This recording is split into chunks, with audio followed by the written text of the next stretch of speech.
Утро. По-моему, 17 число сегодня. 17 мая 2023 года. Да, достали меня вчера комары. Просто съедали заживо. А у меня нечего применить от них. Нет репеллента. Вот, претерпеваю. А что, по собственной глупости видел его в магазине, не купил, думал, холодно будет. Да, на авось понесет. Вот так вот. Приходится жечь костер. Сейчас 8 утра. А обычно я часов 6 вечера только зажигаю. Ну вот. Заготовил вчера дров. Вот это до сих пор горит. Смоленистый пенек. Вчера я аж испугался, думал, не случится ли пожар. Тут полыхал такое пламя, что было, конечно, немного не по себе. Даже притушил водой сбоку чуть-чуть. Одна смола. Просто пень, состоящий из смолы.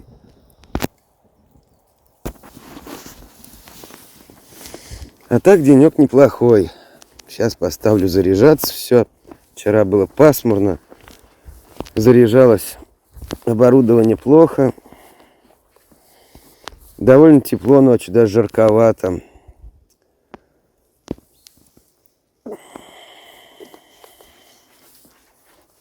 Гречку сейчас поем с яйцом, да с чесноком. Потом проверю вершу, нет ли там лещей. Диета, конечно, очень целебная. Гречка и лещ, яйцо, чеснок. На самом деле, я часто думал над таким вопросом. Вот существуют же природные лечебные диеты. Например, вот на Кавказе. Минеральная вода, орехи. Ну, там и другие всякие блюда хорошие, которые там доступны. Или в тех краях, где рыбы много. На Байкале, там, скажем, кедровые орехи, омуль, байкальский осетр. Все это для здоровья человека очень полезно. Да и в Астрахани тоже возможно различные диеты. Например, черная икра, арбузы, дыни. Да уж, о таком только мечтать приходится. И вот какое озеро сегодня красивое.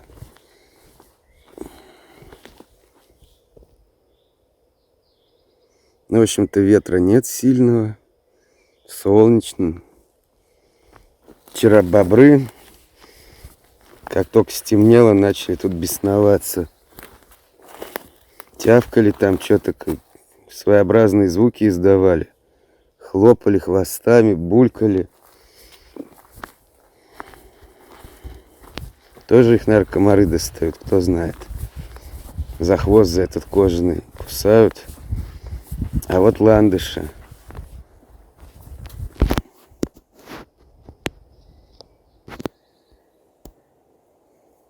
Это вот одна популяция, а вот там другая. Вот эти особенно красивые. Они побольше развернулись.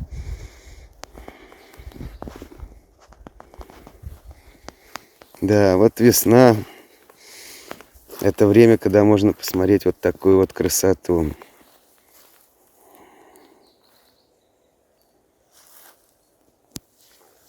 Комаров прямо уже сейчас много. Это, конечно, не очень весело. Придется все время жечь костер, в дыму там сидеть. Ну а что, иначе съедят.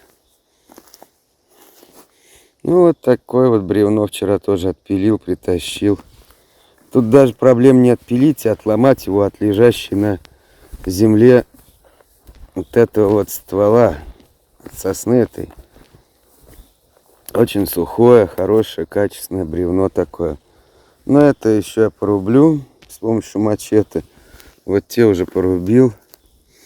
А те, что здесь были нарезаны, я даже и не трогаю. Вот лежит. Это потом. Завтра, кстати, дождь прогнозируется. И вот эти тоже. Ну, совсем уж край будет, тогда положу. Пускай это НЗ будет. Неприкосновенный запас. Да, насчет лещей интересно. Лещ очень вкусная и полезная рыба. Потому что он не сухой, как щука, он все-таки такой немножко пожирнее, что ли. Ну, своеобразный у него вкус. Я-то обычно щуку-то ловил, окуня вот таких. Ну, попадались красноперки, фершу. А лещ это вот особое такое явление, которое наблюдается только вот здесь. Видимо, здесь очень много лещей. Тут надо специально на них снасть, донку какую-то ставить. По идее, лещи, они на донку хорошо ловятся. Ну, это надо червей там. В общем, просто теперь буду знать, что здесь есть лещи. И сюда можно приезжать для целебного питания. Чай из родниковой воды. Ну, там гречка или что еще. И лещи.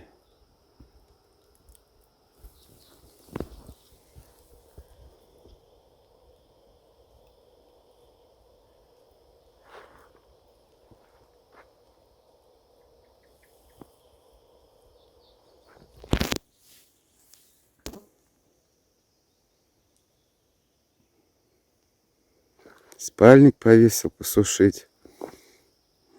Но это обязательно надо делать каждый день.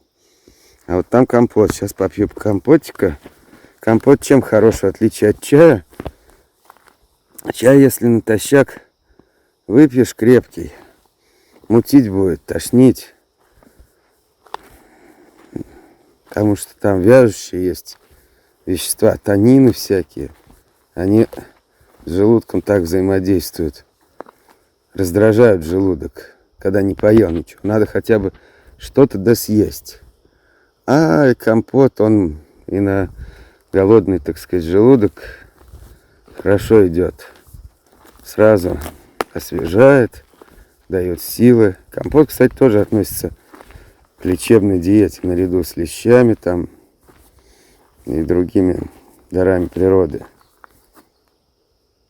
Конечно, состав этого компота весьма скромный такой. Там только чернослив и изюм. Потому что такие только сухофрукты я нашел в Осташкове в пятерке. Но и это тоже очень неплохо.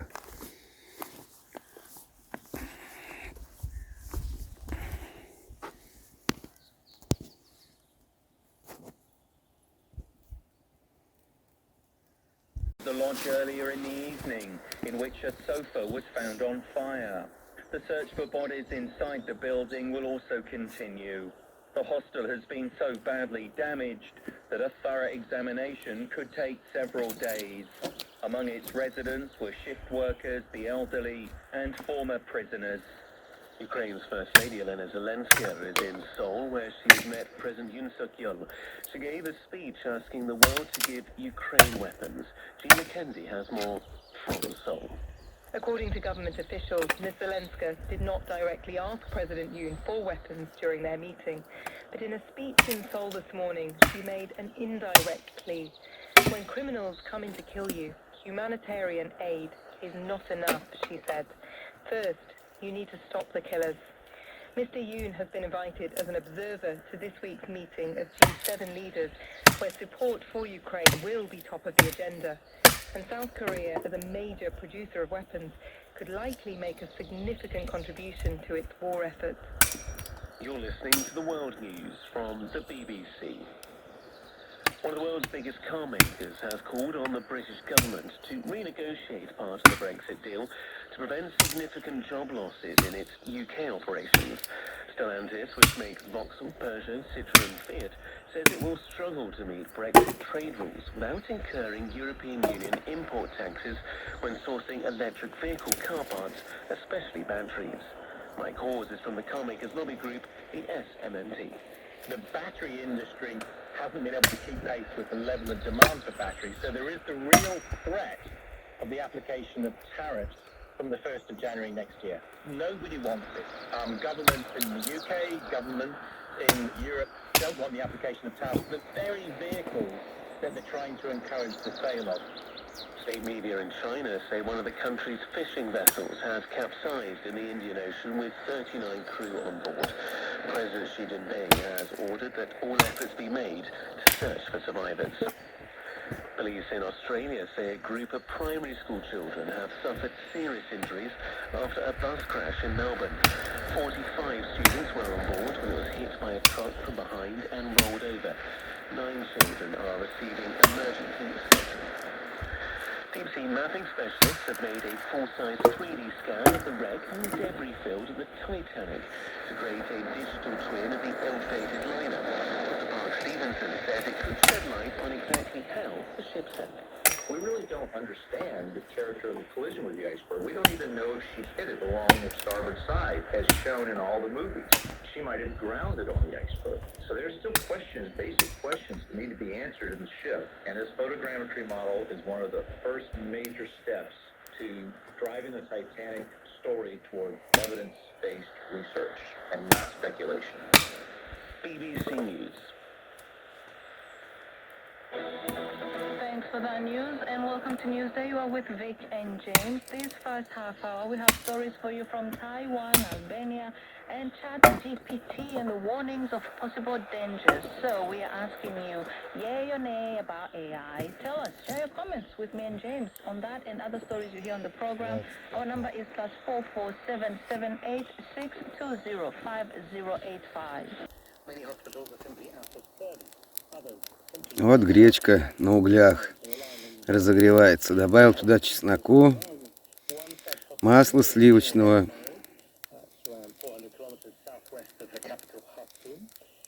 Сейчас яйцо еще добавлю. Соуса. Будет очень вкусно. Поем поплотней с утра. Ну и потом поеду проверять леща. Может, еще чем займусь. Дрова есть. Возможно, отпилю еще одну вот такую вот.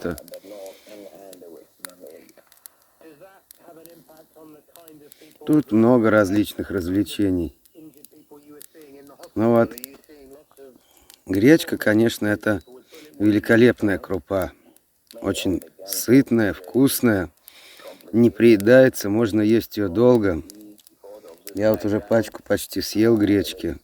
Ну, правда, еще и макароны ел, и капусту. Тоже полезные продукты. Ну и рыбу.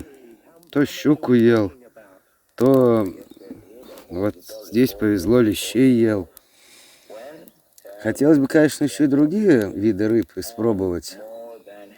Но боюсь, что в этот раз не получится. Вот слушаю радио BBC. Вражеские голоса. Рассказывают, как в Сиднее автобус с детьми перевернулся. Ну и другие истории разные. Сообщают там, как в Новой Зеландии в гостинице стрельба началась. 6 человек убиты были. Ну и про проблему с албанскими беженцами в Великобритании тоже упоминают. Много всего интересного говорится там. А почему я включил? Я на этой волне обычно слушаю иранское радио. Там музыка хорошая.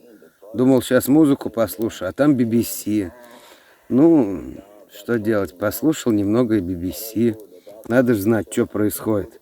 Сейчас время неспокойное. Что угодно может произойти. Я в прошлом году был весной.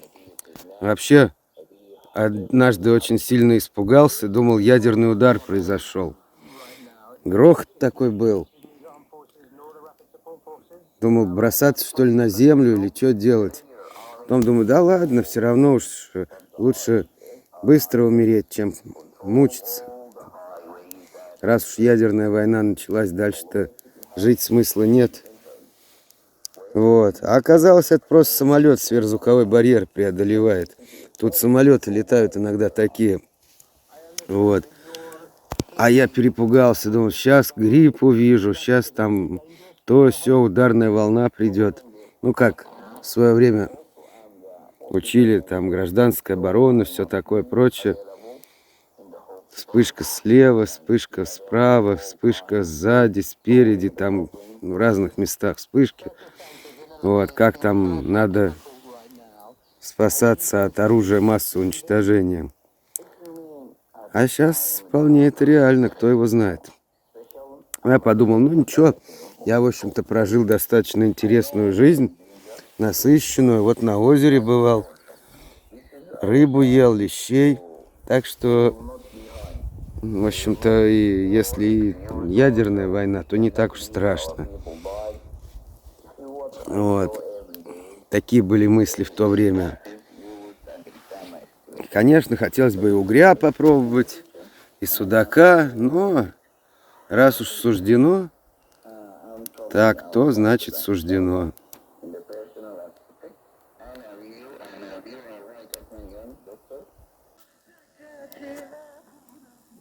Вот, блюдо уже почти готово. Добавил яйца, всякие там приправы. Радио переключил, потому что там что-то про Тунис рассказывают. Какая-то передача про Тунис. Бывал я один раз в Тунисе. Хорошее место, но проблемы Туниса для нас немножко далеки. Вот для нас что сейчас важно. Яичница с гречкой. И музыка. Это турецкая, там, похоже, музыка. Спокойная музыка, приятная музыка. Потом, когда заработает другое радио, переключу туда. Вот, наконец, я с антенной разобрался. Вот как сделал такую пластиковую трубочку. И вот с ее помощью туда плотно вставляется провод. Но он идет туда, высоко на дерево идет. Вот, кстати, задумался над таким вопросом, как же в тундре, каким образом в тундре можно принимать средневолновое радио.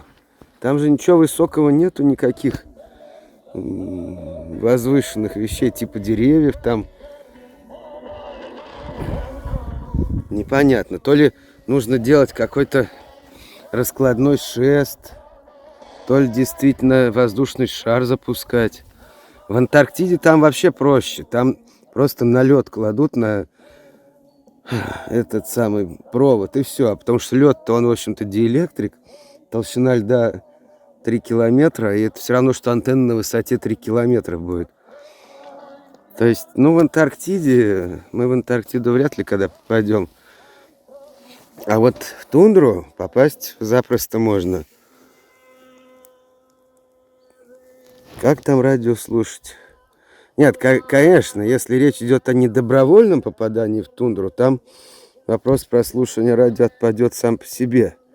Но если речь идет о походах каких-то туристических, рыбной ловле там на реках, где-нибудь на Кольском, вот о чем я, кстати, очень сильно мечтаю, то там бы, конечно, тоже было бы неплохо радио послушать. Но вот как антенну крепить? Может, возле каких-то скал там можно пристроить. В общем, это интересное размышление. Как в тундре сделать антенну. Тут-то на дерево я закинул провод, и все. А в тундре-то деревья невысокие они. Грибы выше, чем деревья. Никуда особо не закинешь. Вот заряжается там.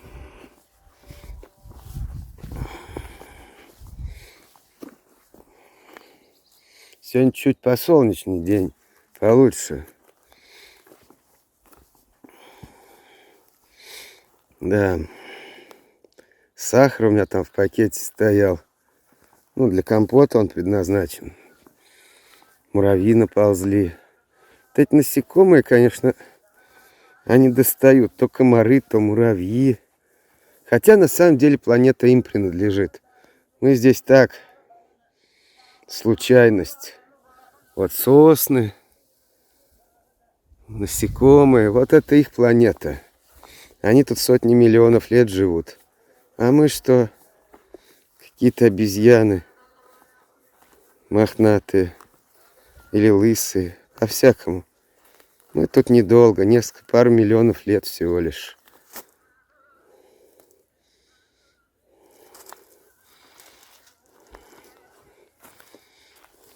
Про сосну читал недавно. 145 миллионов лет. Вот такая же она, как сейчас, была 145 миллионов лет назад. Ископаемые остатки найдены. Ничем не изменились. Вот. Это жизнь. А что такое по сравнению с сроком 145 миллионов лет? Все наши проблемы и заботы. Это миг. Это ничто. А сосна живет, живет. Ну вот как бы вид сосен. 145 миллионов лет. А может и больше. То есть это ископаемые останки такого возраста. А может они ранее существовали. Точно мы не знаем. Такие сроки, конечно, с трудом укладываются в голове. Вот этому озеру Селигер всего-то лишь, ну, где-то там, может, 10-13 тысяч лет. Тысяч лет. А не 145 миллионов лет.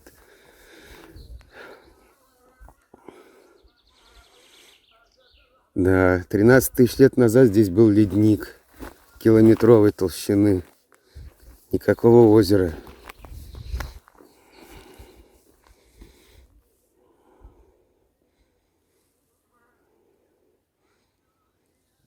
Что будет еще через несколько десятков, а то и сотен тысяч лет, мы уже не узнаем.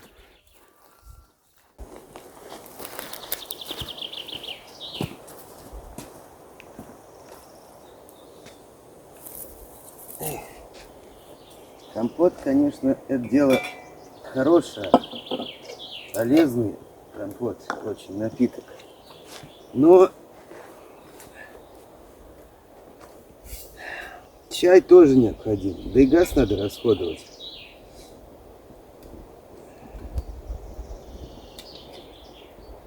А то, ух, как он зашипел. Не шипи. Незачем тебе шипеть. Родниковая водичка.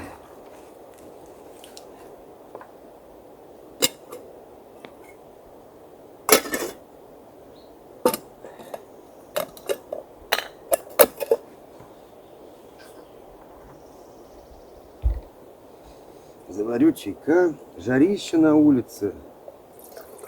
Вот уж что не ожидал такой жары. Настолько жарко, что даже комары не летают. Только там, в тени. В том-то весь и подвох, что хочешь от жары в тень уйти, там комары. Выходишь на солнце, а тут жарище. Ну как наша жизнь устроена своеобразно.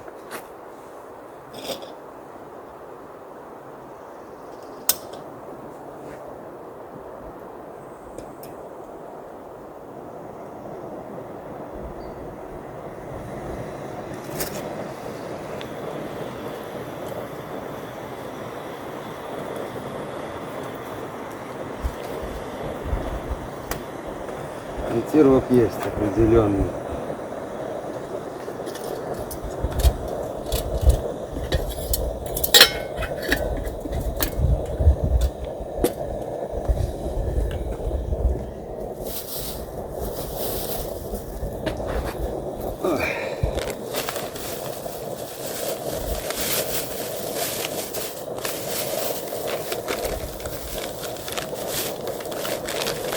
Вот чай.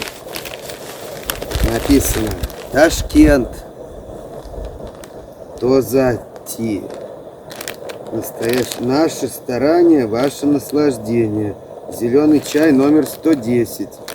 И тут куча медалей всяких. Лучший продукт на рынке Узбекистана. Лучший продукт на рынке Узбекистана. Начиная с 2009, 10, 11, 12, 13 годы. Реально очень хороший чай. Покупаю на рынке. Прям у узбеков. Куда поставить? Сюда. Ой, а здесь пусть стоит.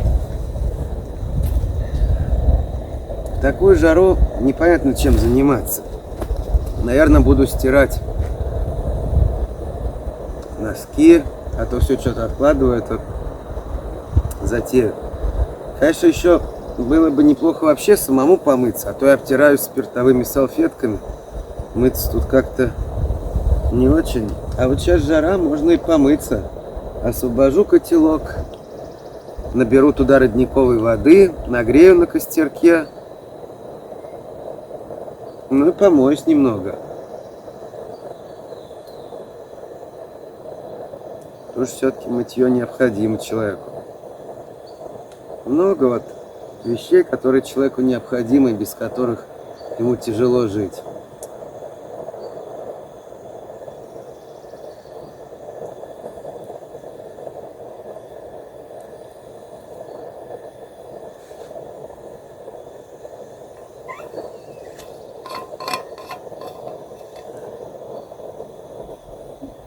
Так. Когда я заварю чай, я его после там переливаний заправлю сюда, в этот термос, чтобы он был горячий долгое время.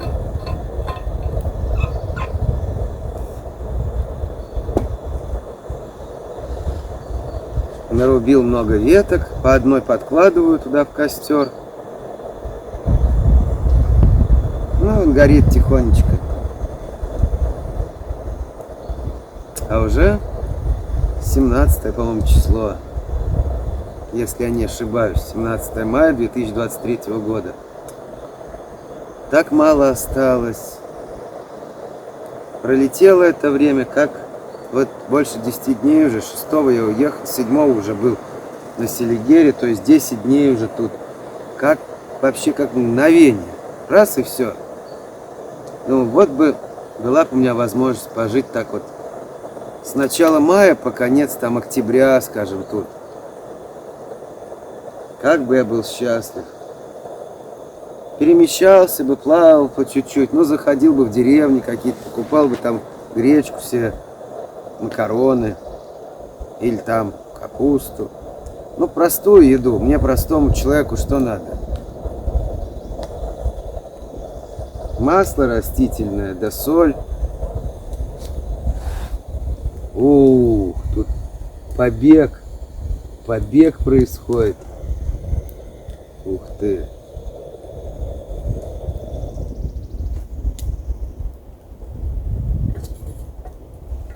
Побег воды.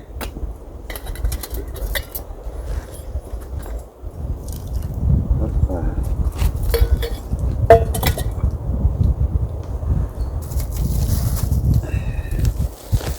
Происходит побег воды.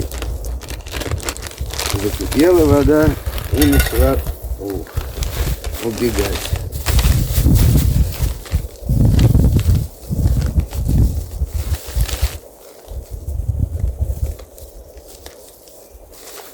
Туда. Да, может лучше туда, да.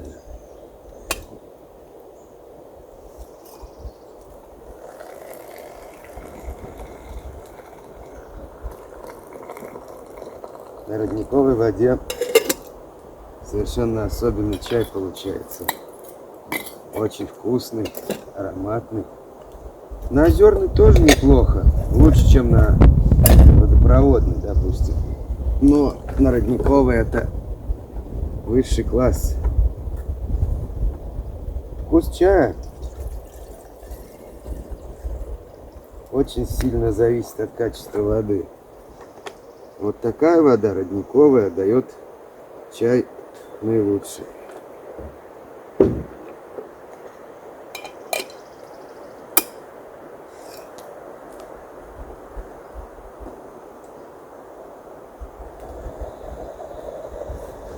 Почему на газу стал кипятить, а не на костре? Ну, потому что костер надо как бы переформатировать, чуть-чуть по-другому делать, чтобы на нем кипятить. А я не хочу, я хочу, чтобы он вот так вот горел, как сейчас. Просто еле-еле горел, и при этом перегорало, чтобы вот это здоровое бревно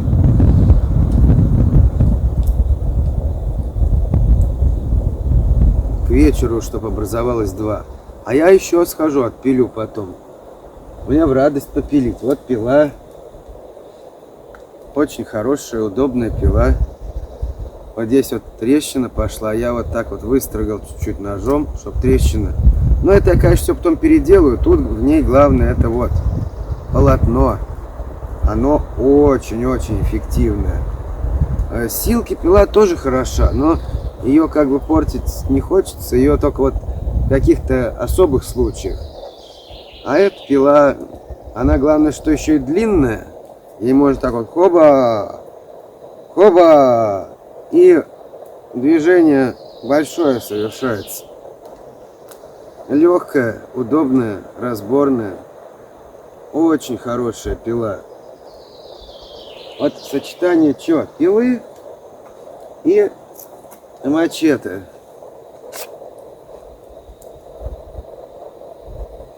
И, пожалуйста, это, по сути, аналог топора. Вот, кстати, сегодня надо будет подточить. Точу я на маленьком карборундовом камне. Ну так, без фанатизма чуть-чуть подточу, чтобы она... Вот сейчас она уже, по-моему... Да. Сейчас она остроту слегка утратила и волоски не бреет. Вот я подточу, чтобы брила, и нормально. Очень эти ножны практичные, показали себя вот с крепежом. И тут у меня вообще нож приделан. А когда мне надо куда пойти, вот там по дрова, я вот так, оп, раз, надел туда. Когда надо, вытащил, раз, порубил, убрал, и все. И оно безопасно, как бы прочная, пластиковая такая. И легкая, главное. Главное легкая. А надо снять, вот раз снял и убрал куда-то, там стоит, пусть там, пока нужно будет. Так что вот такое как бы мероприятие, оно полезно. Можно и защелка. А тут вот видно карабин и вот это вот. Его может так или иначе. Ну и нож, соответственно, он так довольно свободно тут висит, не мешает.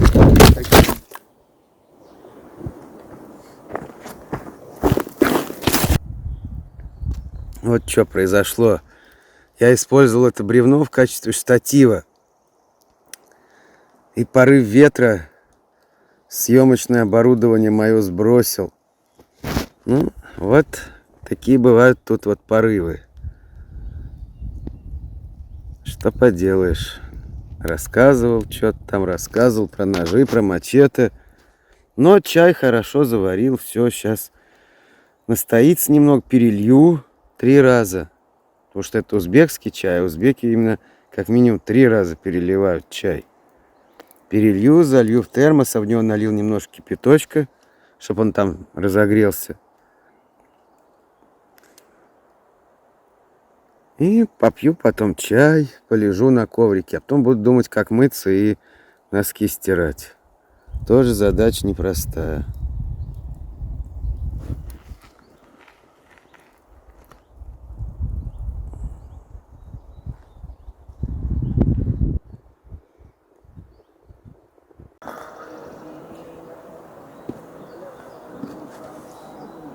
А самое главное-то я и не поведал. Самое главное то, что я плавал проверять вершу. Но сегодня без леща. Лещ не попался на вершу. А вместо леща там была вот такая небольшая плотва. Ну я вытащил, я думаю, ну чё, куда она, эта плотва? Ну, в принципе, может было бы щуку попробовать половить на нее, как на живца, но с другой стороны, Подумал, возня такая, где я тут буду закреплять, что, как. Пусть живет. Выпустил ее в воду, и она вот так вот и уплыла. Уплыла, в общем, восвояси. Так что без леща. И кроме того, у меня кончился белый хлеб. Белый хлеб кончился. Вообще сам я хлеб особо не ем. Несколько раз поел, такой фу какой-то он. То ли уже черствый стал, то ли не знаю. Зато у меня ржаного хлеба еще 2 батона. Ну вот я от одного отрезал кусок. И туда зарядил. Потому что в прошлом году у меня белого хлеба вообще не было. Только ржаной был. И на него хорошо шли красноперки. Такие крупные, жирненькие. Один раз несколько штук прям вошло в эту вершу. И все большие. Ну, посмотрим, как они к черному хлебу. Ну, он не такой уж черный, он серый такой. Своеобразный. Как они отнесутся к этому хлебу, посмотрим. Вот, слушаю радио иранское. Наконец-то оно заработало. Играет. Жарище. Ну, лето как будто. На самом деле уже конец мая. Хотя вечером будет прохладно. Ну, вчера была теплая ночь. Я даже надел этот комбинезон флисовый, такой мохнатый. Было жарковато. Как одеваться, непонятно. Хорошо, что сейчас солнце разогнало всех комаров. Потому что просто пожрали. Вот все искусали. Тут вот ноги, все искусали. Нет репеллента. Вот есть тут единичные. Ну, как-нибудь. Как-нибудь. Все равно такое бывает нечасто. Раз в год. Ну, может быть, 2 раза. Вон я вижу, как они вьются над палаткой. Готов потерпеть. Уж лучше комаров терпеть, чем жизнь в городе. Настолько она мне не нравится. Настолько она вызывает у меня такое отторжение. Просто вообще. Каждый раз, когда я в метро спускаюсь, меня прямо аж трясет от отвращения, от этого всего. Мерзотно там. В целом вся обстановка. И какой воздух, и какие зрелища, так сказать, представляются, и звуки. Все сенсорное восприятие в городе, оно чуждо человеческому существу. Ну, во всяком случае, моему существу. Кому-то может нравиться. Вот тоже. Ну, так уж у нас устроено, что в деревнях и каких-то малых городах нет работы, там социальная деградация, алкаши, все вот это вот, ну, тоже не весело. И все ломятся в большие города, особенно в Москву. Это неправильно, на мой взгляд. Я понимаю, что я не доживу до тех времен, когда вот какой-нибудь хретень вот здесь вот в деревне будет там благоприятная обстановка, что туда люди захотят ехать жить. Не как на дачу летом, а вот именно жить. Может там заниматься удаленным там работой какой-то, программированием или еще чем, обработкой там, не знаю, контента, написанием там текстов каких-то, ну, кто его знает, чем они там будут заниматься. Но это при моей жизни не случится, скорее всего. А наоборот, из вот таких деревень все будут стремиться попасть в Москву, а еще лучше купить там квартиру, и ради этого будут готовы на все. А жить на самом деле там нехорошо. Ну ладно, что об этом говорить. Такая судьба, такое время, такая жизнь. Вот я живу в Москве, но если бы имел возможность вот не работать, то не задумываясь бы ни секунды, покинул бы этот город, и вот где-нибудь вот здесь бы обосновался, жил бы в деревенском доме, ловил рыбу, ходил по лесу, собирал грибы и был бы очень-очень счастливым человеком. Ну, насколько это возможно при всех иных обстоятельствах. А в городе, конечно, я себя чувствую очень некомфортно. Очень-очень некомфортно. Поэтому-то, в общем-то, наверное, я и стремлюсь так вот на природу, куда-то, все равно куда. Конечно, хочется на какую-то такую серьезную природу, в Сибирь, Дальний Восток, там севера. Но опять же, тут надо много денег,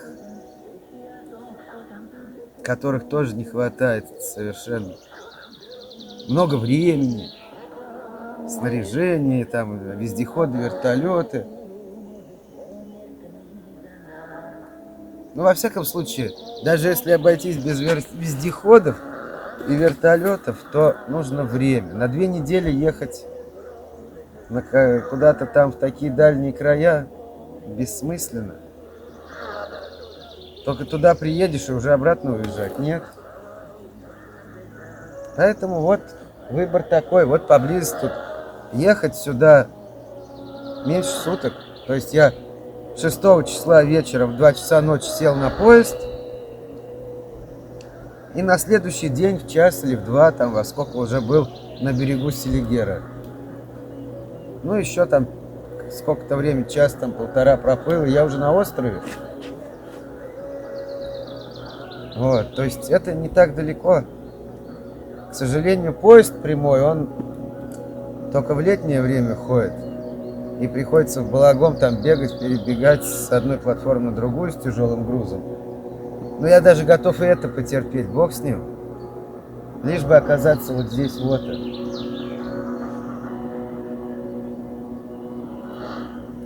Потому что эти ощущения, эти все вот восприятия вот этого всего, оно дает силы жить.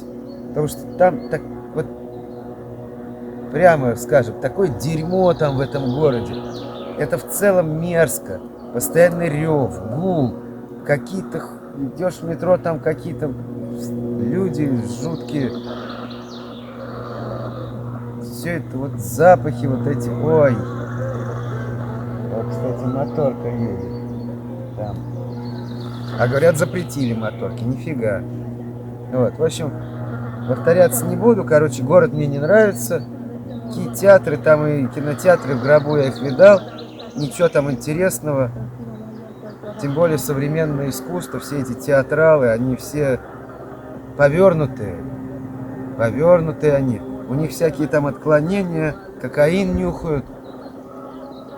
Смотреть их всякие эти вот извращения мне совершенно не интересно. Кино, ну что такого там в кино я увижу? Фильмы дурацкие абсолютно. Если мне надо что-то посмотреть, я посмотрю и в интернете. Что еще? Филармонии никогда в жизни не ходил. Тоже музыку хочется мне, послушаю я через наушники. Не стоит от того. Ну какие там еще плюсы могут быть в городе, я не знаю. Какие-то ночные клубы, дискотеки. Но это я вообще никогда в жизни не ходил и не собираюсь. Это мне не интересно. Что еще? Жизнь в этих муравейниках, человейниках. Вонь, суета, не знаю. Ну да, возможность заработать деньги, да, понятно. Но зачем эти деньги нужны, если ты живешь в таком дерьме? Чтобы купить себе какую-то штучку? Не знаю. Нет, это все... Вот, к сожалению, так же и сложилось, что я человек не сильно обеспеченный. Не могу позволить себе там месяцами где-то там находиться. Вот в отпуск только могу съездить. Ну, может, на пенсии, если у меня еще силы сохранятся, то, может, тогда получится. Хотя обидно, конечно. Сейчас-то у меня еще силы какие-то есть. Я бы и туда, и сюда, и жил бы себе в свое удовольствие. Так ведь нет. Приходится на работу ходить, что-то там делать. Я не могу сказать, что у меня очень плохая работа. Нет, у меня хорошая работа, в общем, по специальности, все. Но это вынуждено. Вот можно было бы не ходить, я бы не ходил туда. Ладно, что печально говорить. Вот музыка играет, вроде немножко так облака пришли, не такая жарища, прям ужасная. Чай у меня заварен, есть я не хочу, объелся гречкой. Все хорошо. Жаль, времени мало осталось. Ну, это, в принципе, наша судьба. Нехватка времени. Большое дело сделал. Но как бы не то, которое могли подумать. Это я тоже сделал. Но раньше, утром, я помылся и побрился весь. Какое ощущение, вообще ни с чем не сравнимое чистоты, голову мыл. Вот, хотя волос-то у меня и немного, но все равно это нечто. Постирал одежду, носки постирал, то есть все необходимое сделал, совершенно все у меня, ну, кроме штанов вот этих вот довольно грязных, но стирать штаны — это отдельная серьезная затея, потому что остаться без штанов вечером, когда будет холодно, это, ну так, не очень здорово. Вот, разогрел воду в этом котелке на костре, разогрел, значит, там ее немного.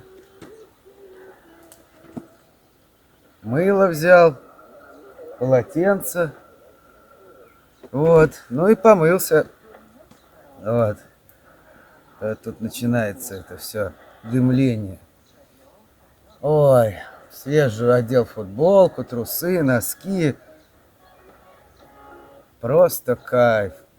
Здорово. А то было холодно, и какие-то обстоятельства мешали нормально помыться. Вот так голову помыть, как бы с мылом, все. Приходилось обтираться спиртовыми салфетками, как-то так. Ну, там, мыть что-то там отдельно, не всего. А так я весь теплой водой помылся.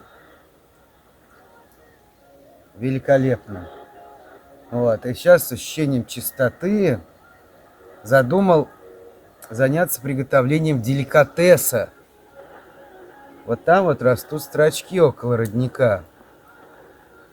Я думаю, вот сейчас поставлю варить эти строчки, буду их часа полтора варить, отвар потом солью, сварю макароны и сделаю паста. Как это называется? Паста... Не знаю со строчками, как она там называется, но наверняка есть такая паста. Ну, допустим, у них там не со строчками, а, скажем, с трюфелями там. Ну, разница невелика, грибы и грибы. Вот. Чеснок есть. Вот строчки, сморчки, они очень с чесноком дружат. Ну и сметана нужна, но сметаны у меня нет и взять неоткуда. Поэтому обойдусь я и без сметаны. Просто грибы, лук, чеснок, ну там перец и макароны. Длинные спагетти. И представлю, что я где-нибудь там в Италии, на Сицилии, или, может, наоборот, в Северной Италии, где Альпы там видны. Понятно, что уж никогда в жизни ни в какой Италии я не побываю. Да, честно говоря, не очень-то и хочется. Меня больше привлекает Азия, Африка. Ну, Южную Америку, конечно, я мечтал бы посмотреть. Там Антарктиду. В Европе я был в кое-каких городах.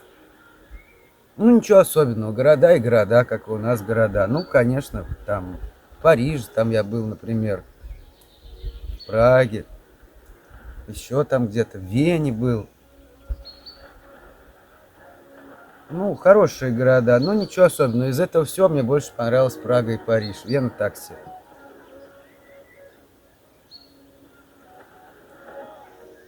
Польша, Германия был так недолго. Но это давно было. С тех пор как-то не тянуло в Западную Европу. Вот Азия, да. Азия это интересно. Там и морепродукты, и всякие фрукты экзотические. Ну и вообще джунгли, там, кокосовые орехи. Вот это все здорово. Ну, это как бы на вкус и цвет, кому что нравится. В Италии наверняка тоже много всего интересного существует. И даже совершенно точно там и паста, и пицца, и что угодно там, и всякие, да и морские, небось, есть там деликатесы. Так же, как и во Франции. Какой-то там суп байбес из морской рыбы. Я вот на Соловках ел суп из морской рыбы. Вот это да. Многие, кстати, из тех, кто во Францию не успели уехать, оказались на Соловках. Там, не знаю уж, какой суп ели, из чего, но так вот вышло. Тут как повезет. Главное, помылся. Солнце вышло, а то только я мыться собрался. Облачность, ветер. Я думал, во как здорово. Я-то рассчитывал на солнечную погоду, чтобы обсохнуть все это, а не мерзнуть там. 25 градусов тепла на улице. Вон там термометр у меня в тени стоит. Мухи появились. Ну, мухи, ладно, они весной не кусаются. Слепней, слава богу, нету. Комары только. Радио слушаю, в трубу смотрю. В общем, с пользой провожу время. Очень так насыщенно. Ну, носки вон там стирал. Это тоже необходимо делать. Потому что ощущение совсем другое, когда в чистой одежде, мытый, бритый. Некоторые бороду специально отращивают, чтобы в походе там не бриться. Но я считаю, что это такая вещь сомнительная, потому что за бородой требуется уход. Еще больше, чем вот побриться и все. А то она тоже там зарастет, налипнет туда все. Это доширак, там что едят. Пюрешка вот эта вот растворимая. Какие-то еще продукты толком не вымываются. Все этого... Ну, в общем, антисанитария, короче, получается полная. Поэтому я считаю, что борода, это, конечно, все здорово, кому-то идет, кому-то не идет, но за ней требуется серьезный уход. Так же, как и за волосами на голове. Вот, например, я длинные волосы не мыслю себе отрастить. Хотя они у меня, в принципе, есть еще, в то время как у многих моих сверстников лысина. Я вообще к этому отношусь безразлично. Даже наоборот был бы счастлив, если бы у меня все волосы вылезли и была бы гладкая ровная лысина. Так оно гигиеничней даже. А борода, она вряд ли куда вылезет, это только если радиация какая или еще, но это там уже... Вот.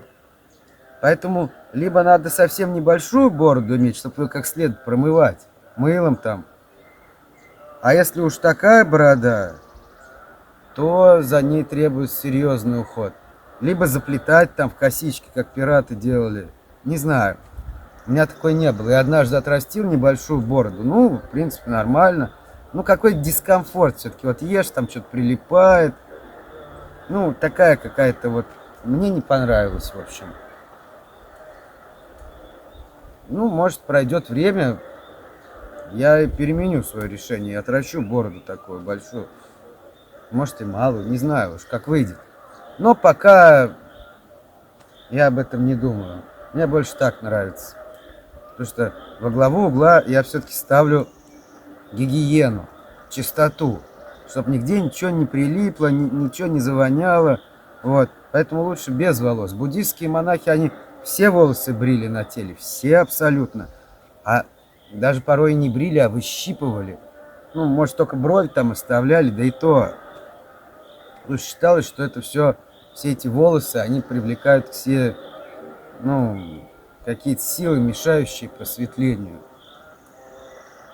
А они знали толк в этом, разбирались, просто так бы не стали этого делать.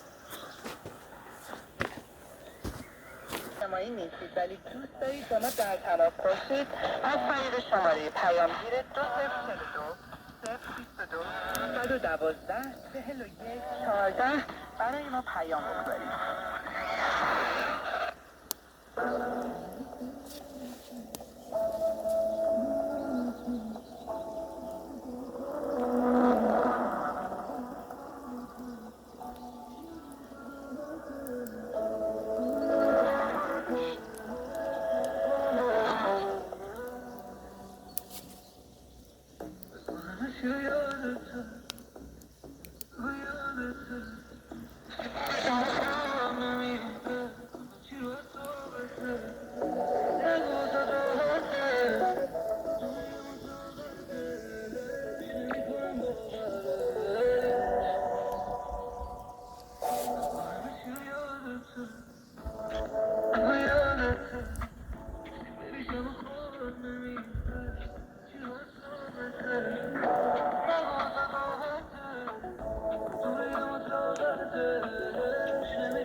Ну вот, процесс приготовления деликатеса происходит. Вот это вот строчки, пожаренные с луком и чесноком. А предварительно их отварил долгое время. Больше часа варил, а в это время плавал на лодке.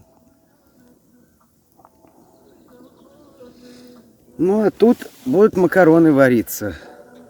Вода вот сейчас закипит. Она уж практически вон закипела. Сейчас положу макароны.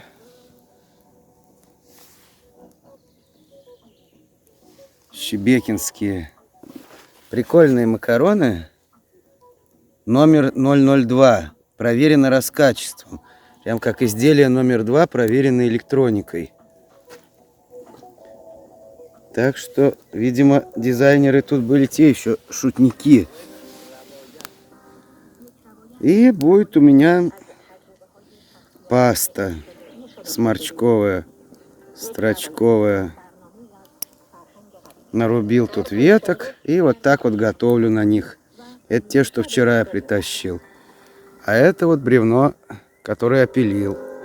Оно потом пойдет в костер уже ближе к вечеру, как стемнеет, чтобы такой был костер ощутимый, серьезный такой костер. Ну и радио, естественно, слушаю. 8 час.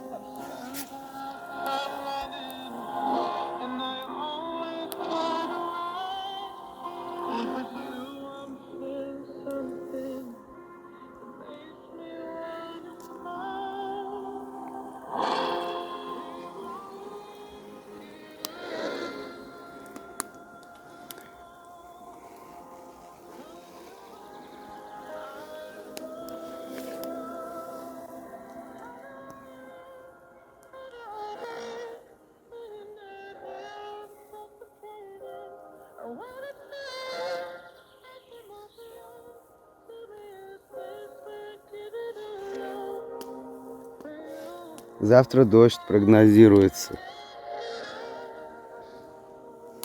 Особо на коврике не полежишь, сжирают комары. И такое подозрение нехорошее у меня, что видел я сегодня клеща. Ну ладно, как-нибудь. Живы будем, не помрем.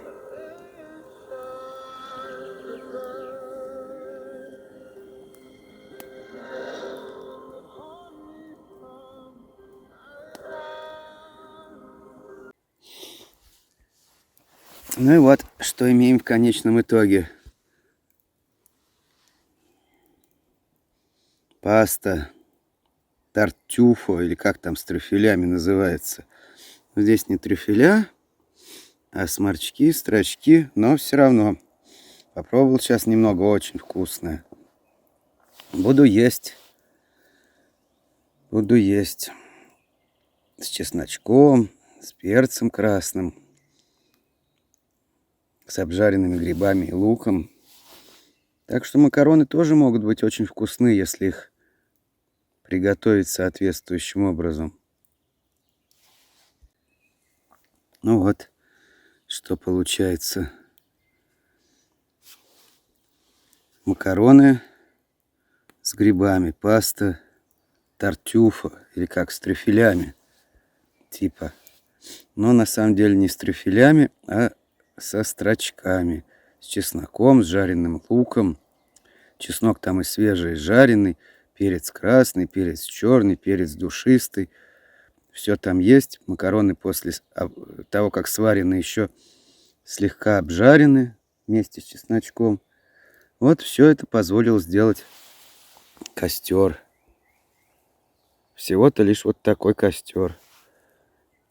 В разных режимах он горел. И слабо горел, когда угли, и сильно, когда кипела вода. По-разному. Ну, всего несколько веточек использовалось. Зато теперь я буду есть вкуснейшее блюдо, достойное лучших ресторанов. Не знаю уж, что там, Франции или Италии. Так что вот, что можно сделать в походных условиях, если приложить определенную смекалку и не лениться. А после этого у меня есть компот. Итальянцы называют компоста. У нас-то под компостом другое подразумевается, а у них компоста. И чай есть. Ну, хлеб это для верши. Там у меня еще есть сушки и конфетки. Сейчас буду развлекаться так, как мне тут доступно. Радио немножко задолбало, пока выключил. Потом после еды послушаю. Смотрел в трубу, там человек ехал на моторке. Такие детали видны, конечно, потрясающе. Ну, там трава намоталась на винт, он остановился, очищал, курил, там тушил бычок о борт этой своей лодки. Все это было видно. Удивительно, какая же все-таки прекрасная труба. Может, когда-нибудь в другой жизни у меня будет еще более мощная труба. Хотелось бы посмотреть в такую. Но и это я очень-очень доволен.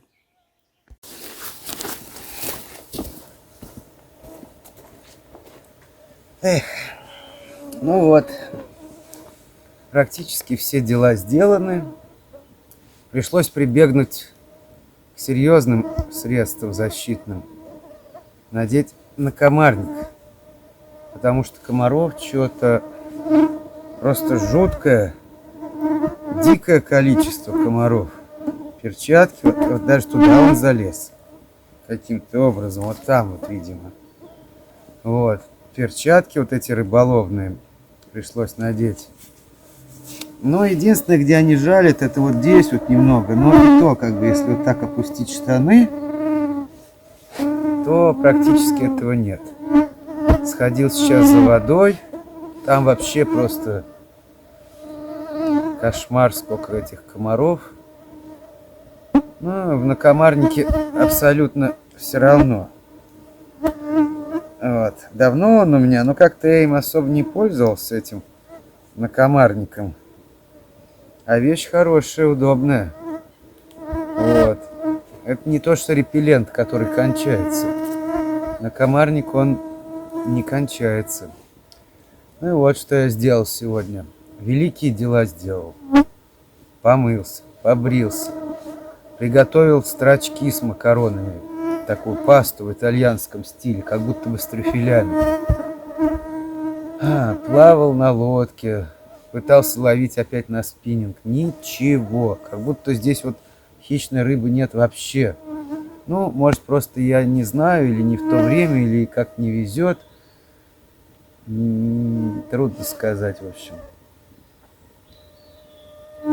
Набрал воды, варил чай. Вот там костер хороший устроил из 2 бревен толстых.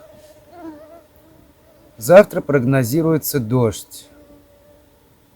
Поэтому придется все убирать тут, что чувствительно к дождю. Под палатку туда относить. Ничего не забывать. Ну и будет дождь, ну что делать? Что поделаешь? У меня есть дождевик, есть штаны дождевые, сапоги.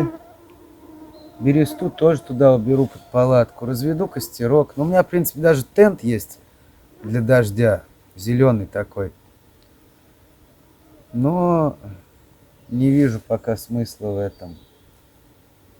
Я могу и около палатки там посидеть. Ну а если так уж захочется, то и тент сделаю. Никакой проблемы в этом нет.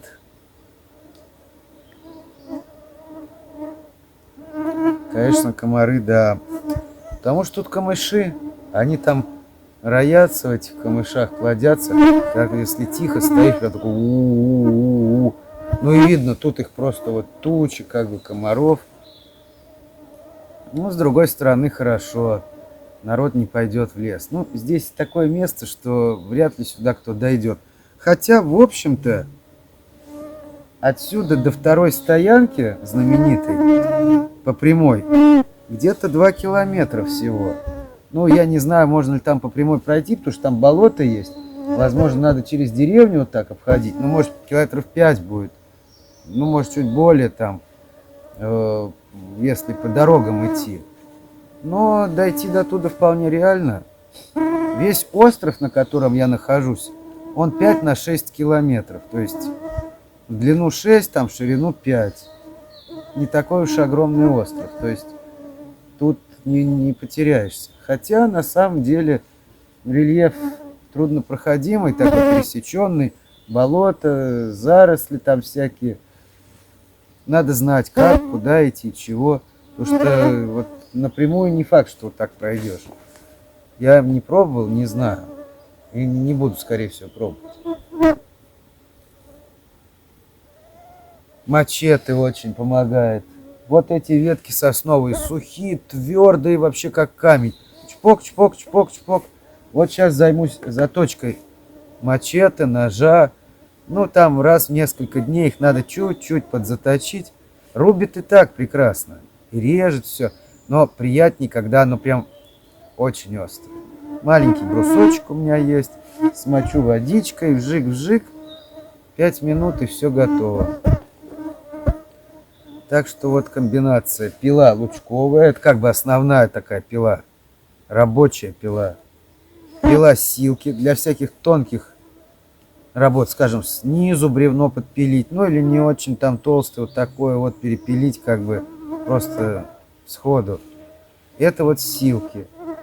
И мачете, это чтобы рубить там все, ветки различные, ну вплоть до вот такой толщины, вот такой вот.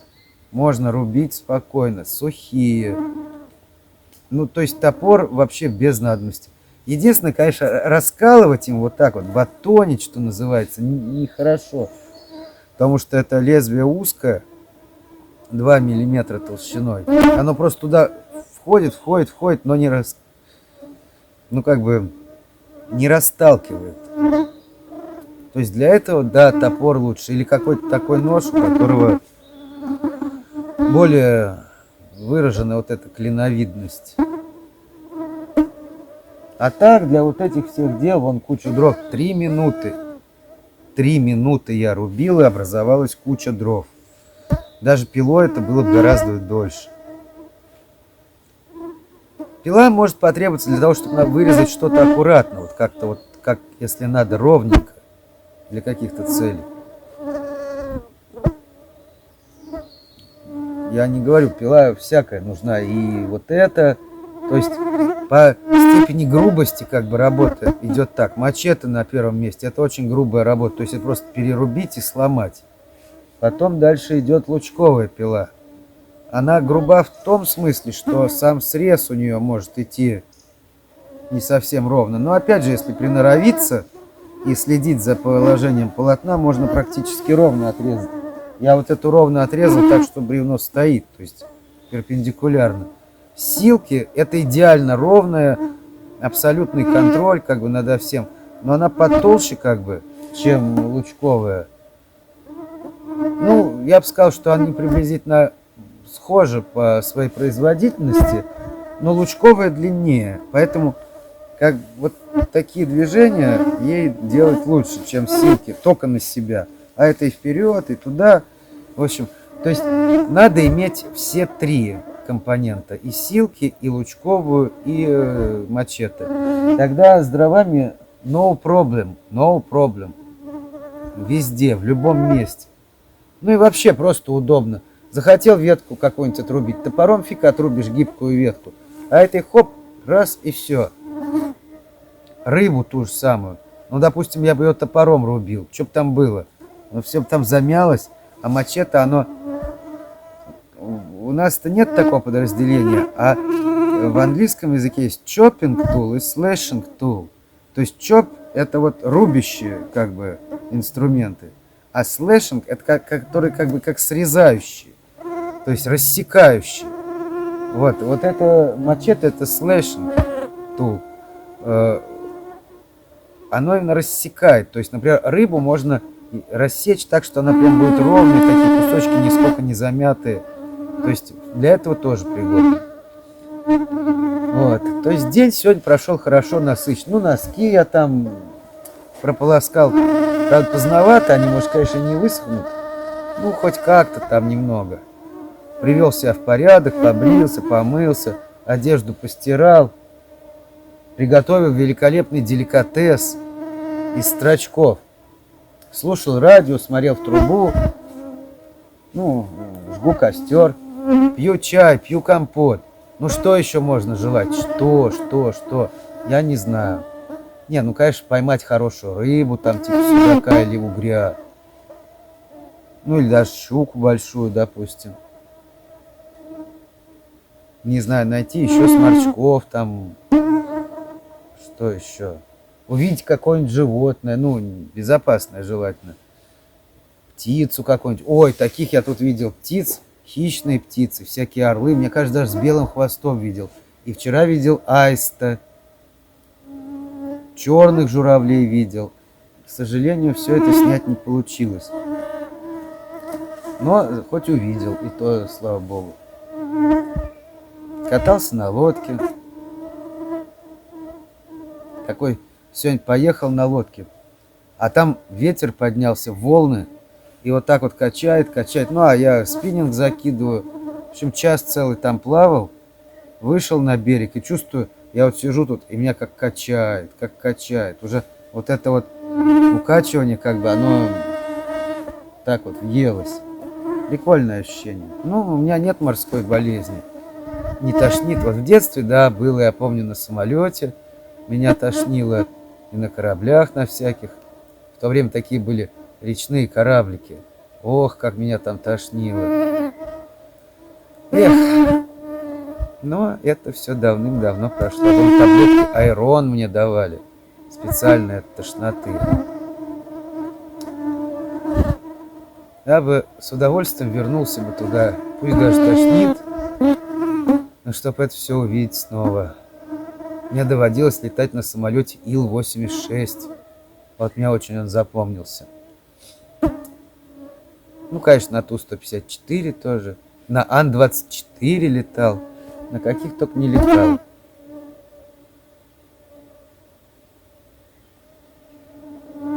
Но больше всего мне запомнился Ил-86. Удивительный самолет.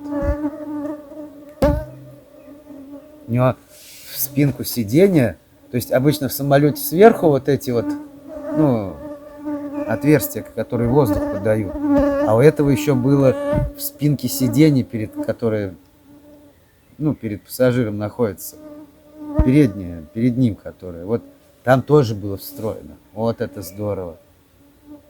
Но это 80-е годы, давние времена. Как будто, ну,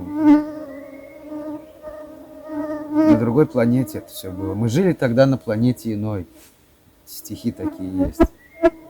Там, правда, про другой период, но суть та же самая. Ах, не вернуться туда.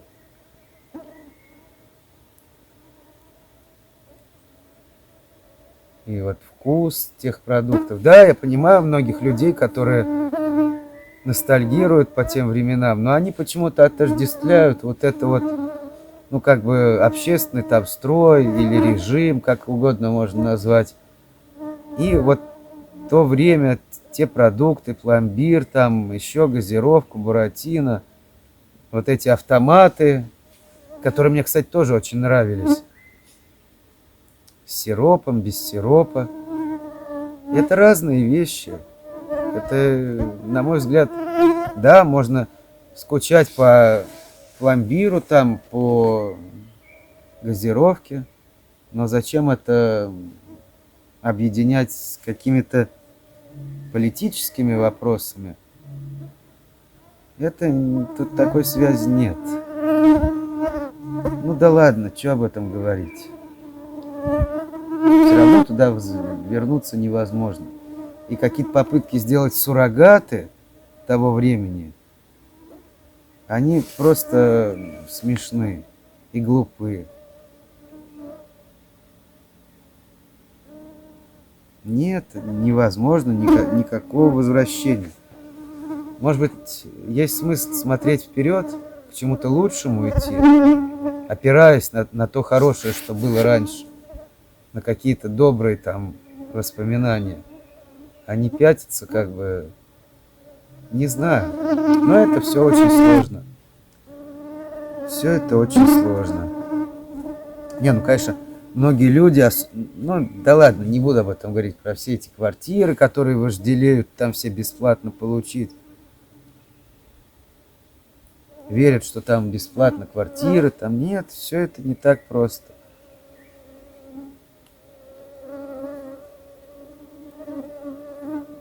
Ничего нет бесплатного. Просто плата выражалась в другой форме. Вот и все. Лучше, на мой взгляд, иметь возможность купить квартиру, хотя бы даже теоретическую, чем ждать, когда тебе ее дадут бесплатно. Вообще человек должен иметь свое достоинство. Когда ему что-то дают, он что, собачка, что ли, которой кусок сахара там дают? И она встает на задние лапки и служит. Я считаю, такое поведение, оно недостойно человека. Да, в нашем обществе это очень укоренено, вот это вот холопское сознание, что вот угодить барину, а он что-то там даст, какую-то там объедки со стола кинет. Это вот большое зло, которое приводит к ужасным трагедиям. Человек должен иметь свое достоинство, свою силу, свою волю, а не выпрашивать у кого-то, стоя на задних лапках, чего-то там бесплатно, чтобы ему дали.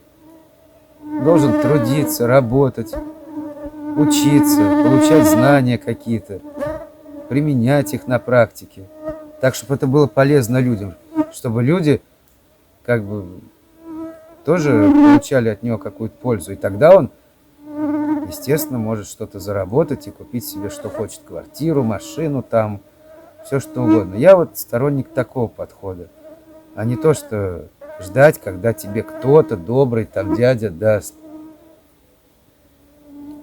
Или надеяться на ренту вот эту природную, что вот от нефтедолларов там что-то перепадет.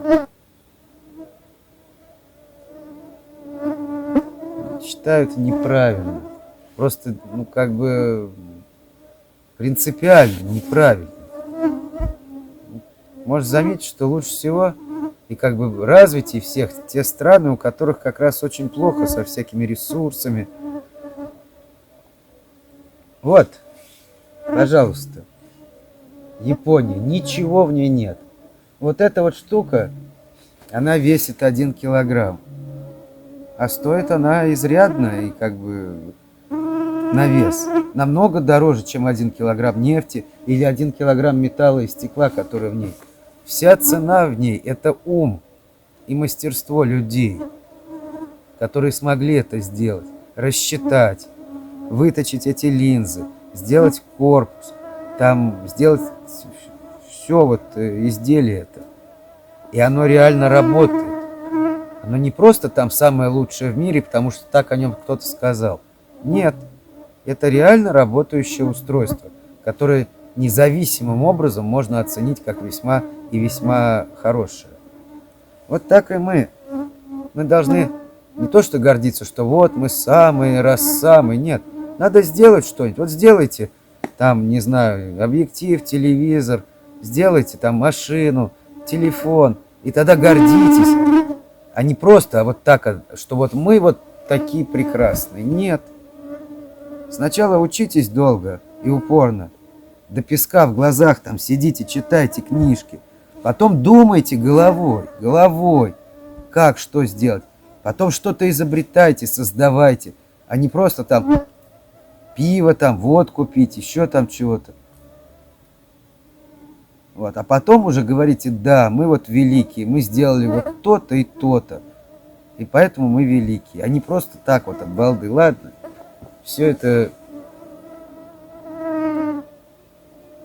до добра не доведет.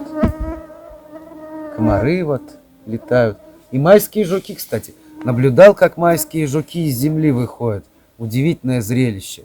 Вот как начинает темнеть, из земли что-то там копошится, вылезает жук, ползет по травинке, раскрывает свои вот эти надкрылья, туда крылышки выходят, он и полетел медленно.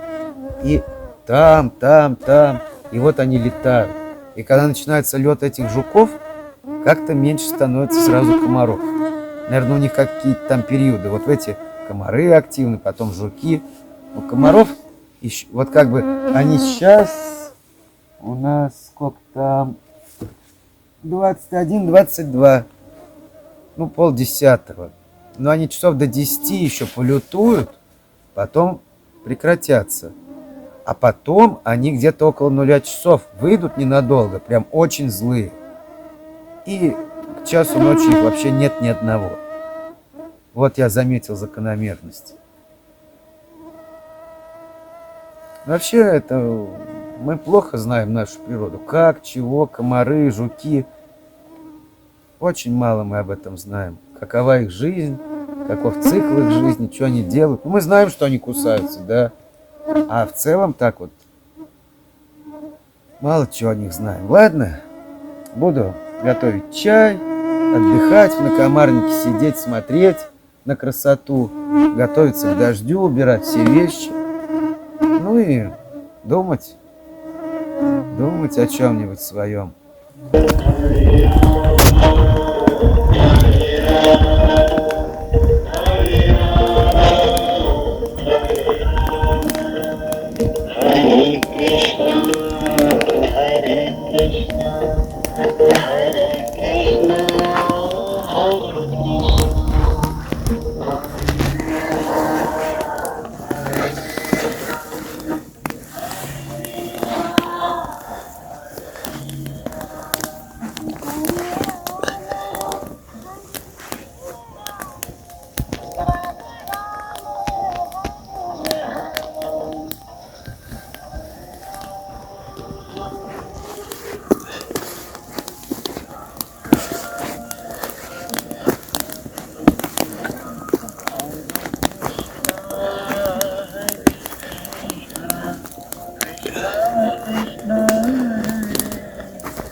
Kendi göklerde dalgalan